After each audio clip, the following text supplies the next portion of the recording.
5 दिन से युवाओं की गुहार और उनकी मांगों को इस तरीके से अनदेखा किया जा रहा है जैसे कि देश में कुछ हुआ ही नहीं, जबकि आप हर राज्य के भर्ती प्रक्रिया का विश्लेषण देख सकते हैं। मैं आज आपके सामने प्रस्तुत करूंगा, लेके आया हूं। और ऐसा नहीं है कि देश के राजा के पास वक्त नहीं है। आज आप देख रहे हो कि कितनी महान महान हस्तियां, सेलिब्रिटियां, कंगना जैसी हमें मंकी बोल रही हैं, कह रही हैं कि ये नेशन बिल्डिंग में मदद नहीं कर सकते। और हमारे प्रधानमंत्री नरेंद्र मोदी जी के पास उस कंगना से मिलने का वक्त है। 4 दिन पहले का आपने उसका ट्वीट देखा होगा, जो लोग इस तरीके से सोच रहे हैं। मतलब हमने ये गुहार लगाई थी कि सरकार को लोग हमारी मदद करें और कहें कि भाई ये हाल चल रहा है देश में, तो लोगों ने इल्जाम लगाने शुरू कर दिए कि ये तो नौजवान वो है ही नहीं जो रोजगार मांग रहा है। इन सबको देखते हुए हमारी ये लड़ाई खत्म नहीं होगी। कैसे आप हिम्मत हार सकते हो? क्या हम एक अटेम्प्ट में सेलेक्ट ना होने के बाद दोबारा सेलेक्ट नहीं होते? होते हैं लोग, 4-4 अटेम्प्ट में भी सेलेक्ट होते हैं, बराबर मेहनत करते हैं। तो अपनी हार मत मानिए इसे, ये मत सोचिए कि ये हमारी हार है। किसी भी तरीके से ये हमारी हार नहीं है। अरे ठीक है, ट्विटर कैंपेन को गलत ले लिया, नहीं देखा, वक्त नहीं मिला होगा, बहुत सारे जरूरी काम है प्रधानमंत्री जी के पास। उनको जाके स्टेडियम के उद्घाटन भी करने हैं और भी काम करने हैं, उनको अभी बंगाल में सभा भी करनी है, चुनाव की प्लानिंग भी करनी है। परेशान क्यों होते हैं? अब हमने तरीका निकाला है कि कल और परसों हम क्या करेंगे। कल और परसों हम पीएमओ के जो एक लिंक आपको डिस्क्रिप्शन में दिया हुआ है उस पर अपनी ग्रीवेंसेस भेजेंगे, अपनी समस्या, अपनी परेशानी भेजेंगे। हम जानते हैं कि हम ये बतवाना चाहते हैं सरकार को कि हम वाकई में रोजगार चाहते हैं, हम वही लोग हैं जो रोजगार चाहते हैं। हमें किसी ने कहा नहीं है कि हम रोजगार मांगो और हम सरकार से रोजगार मांग रहे हैं। हम परेशान होने के बाद, मैं आपको अभी बताऊंगा सारी बातें, एक एक चीज में लेके आया हूं, पढ़ के सुनाऊंगा कि कहां ये दिक्कतें हैं और किस तरीके की दिक्कतें हैं। सब कुछ ब्यौरा सुबह से इसी एनालिसिस में लगा था कि कहां कहां कमियां हैं। लाखों मेल मेरे पास बच्चों के हैं। तो अपनी ग्रीवेंसेस हम 2 दिन भेजेंगे सरकार को लिंक के थ्रू। आपको और अभी मेहनत करनी है, अभी और ये लड़ाई लड़नी है। कहते हैं ना कि मेरी सांसें रहेंगी तब तक, ये लड़ाई जारी रहेगी तब तक। कैसे ना मिलेगी नौकरी तब तक? कौन हमें रोक सकता है? कौन हमारी पढ़ाई लिखाई को खारिज कर सकता है? हम पढ़े लिखे हैं तो हम पकौड़ा तलेंगे। कमाल की बात है साहब, बहुत अच्छा आप कह रहे हैं हमें। चलिए मैं आपको बताता हूं एक एक करके। आप समझ गए कि अभी हम 2 दिन अब क्या करने वाले हैं। हमारी बड़ी प्लानिंग क्या है? हमारी बड़ी प्लानिंग कि पीएमओ ग्रीवेंसेस जो है उस पर जाके, सरकार ने हमें वो खुद अधिकार दे रखा है कि आप अपनी जाके वहां समस्या बता सकते हैं। हम सब अपना दुख दर्द वहां लिखेंगे, हमारी ईमेल आईडी की जरूरत वहां पड़ेगी। वो सब मैं जानता हूं कि इस देश का पढ़ा लिखा युवा कर सकता है। ठीक है, उसके बाद जब ये 2 दिन हो जाएगा तो 1 मार्च के सुबह हम फिर एक ट्विटर कैंपेन करेंगे। और मैं समझता हूं कि अब सरकार को जवाब देना पड़ेगा। तो प्लीज हिम्मत मत हारिए, टूटिए मत। मैं कहता हूं कि यहां खुदा मिल जाता है। कौन कहता है कि उसका पता ही नहीं, ढूंढने की हद तक कोई गया ही नहीं। हम इसको हार मान ही नहीं रहे। हम तो मान रहे हैं हमारी सरकार इतनी ज्यादा बिजी है कि उसको युवाओं पे ध्यान देने के लिए वो प्रायोरिटी पे नहीं है, इसीलिए अभी नहीं देख पाई। कोई बात नहीं, दूसरे तीसरे नंबर पे होंगे तब देख लेंगे। मैं आपको दिखाता हूं कि मैं लेके आया हूं बच्चों के ईमेल। बच्चे बोल रहे हैं कि बिहार में स्वास्थ्य मंत्री ने कहा था कि 12,000 से अधिक पद डॉक्टर और स्वास्थ्य कर्मियों की भर्ती पर क्या हाल है।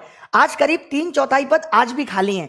क्या यह एक प्रदेश के राजा की अपनी युवाओं के प्रति जवाबदेही नहीं है? 2 लाख शिक्षकों के पद, 50,000 पुलिस कर्मियों, करीब 66% जूनियर इंजीनियरों के पद खाली हैं। अब आप बताइए कि क्या युवा नीतीश कुमार से नहीं पूछेगा कि 15 साल में क्या काम हुआ? बताइए।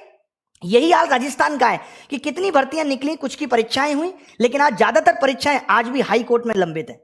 हाई कोर्ट से परिणाम निकलता है, सुप्रीम कोर्ट में फंस जाता है। विद्यार्थी परेशान हो चुका है इन सभी घोटालों, धांधली और लेट लतीफी से। आप बताइए, आपने देखा होगा कि राजस्थान में नर्स लोग सरकार के खिलाफ आंदोलन कर रही हैं। 2012 का मामला है वो।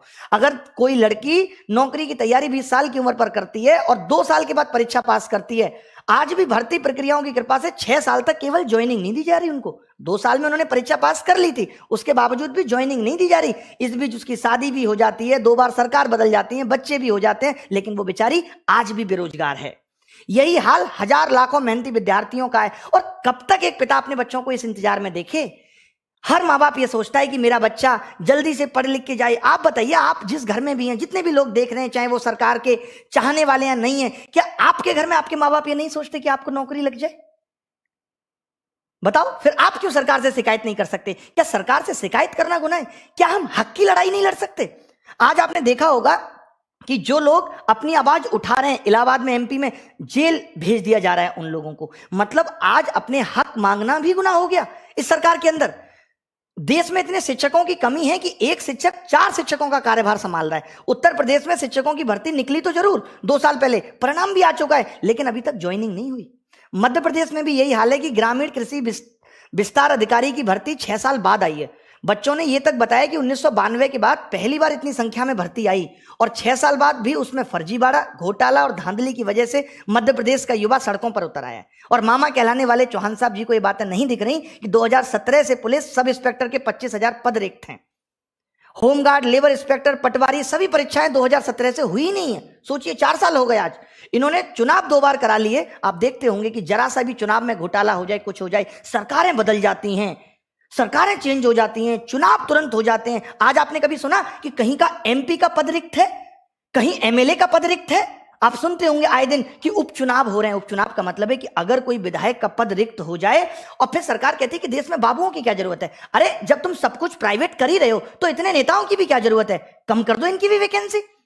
ये भी क्या काम कर रहे हैं? इनकी भी सैलरियां आधी कर दो। इनकी तो आप सैलरियां भी बढ़ाए जा रहे हो, पेंशन अलग से दिए जा रहे हो, इनके भत्ते अलग से बढ़ाए जा रहे हो, फोन से लेकर के इंटरनेट अलाउंसेस तक इन लोगों को मिल रहे हैं। और फिर मोदी जी कहते हैं कि हमें बिजनेस नहीं करना, हम लोगों से कराएंगे। तो फिर इतनी बड़ी सरकार रखने की जरूरत क्या है? वो लोग क्या काम कर रहे हैं? अगर आज एक एमपी, चाहे वो अपोजिशन का हो चाहे किसी भी पार्टी का, अगर हम लोगों की, युवाओं की आवाज संसद में नहीं उठा सकता, क्या मायने हैं उसके?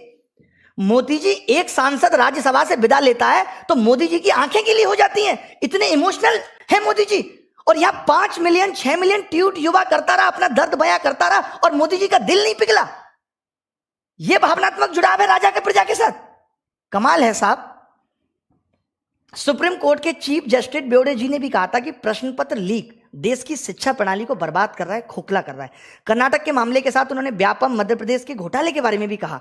गलत नीतियों के कारण देश का युवा आज दर दर की ठोकरें खा रहा है, तमाम डिग्रियां लेकर भी बेरोजगारी का दंश झेल रहा है। और जब सरकार से अपनी मांगे रखता है तो लाठी, डंडे, जेल का सामना करना पड़ता है। जिस जनता ने आपको चुना उससे इतनी बेरुखी क्यों? क्या नौकरी मांगना अपराध है साहब? बताइए आप। पढ़ लिख कर हम तले पकौड़े और अनपढ़ देश चलाएंगे। किसान सड़क पर लेटा है, सिर पटक रहा है और ये सूट पहन के संसद में इतराएंगे। अब तो इनके लिए संसद भी नया बनेगा। क्या ना कहें, बातें दिल पे नहीं लगेंगी कि मोदी जी के पास कंगना रनौत से मिलने का वक्त है और युवाओं के इतने मिलियन ट्वीट के बाद भी उनकी आवाज नहीं आ रही। दिल पे लगती है। अब कोई ये भी नहीं कह सकता हमसे, जब हम पीएमओ ग्रीवेंसेस में अपनी बातें डाल रहे हैं, कि हमने सही तरीके से इस बात की मांग नहीं की थी, कि सही तरीके से हमने शिक्षा में, एग्जाम्स में रिफॉर्म्स की बात नहीं की थी। फिर तब बताएंगे कि 1 मार्च को हम ट्विटर कैंपेन किस तरीके से करेंगे। ये लड़ाई थमने वाली नहीं है। हम ये सोच लें कि अब ये एग्जाम आ रहा है, कुछ तो सैक्रिफाइसेस करने पड़ेंगे। कुछ तभी मिलता है जब कुछ खोना पड़ता है। अगर कुछ दिन की पढ़ाई हम खोएंगे तो कुछ मिलेगा। आगे आने वाली पीढ़ी के लिए भी हम कुछ सुधार कर पाएंगे। मेरा तो यही कहना है और सरकार से निवेदन है कि इस पूरी तरह से चरमराई हुई व्यवस्था को सुधारें।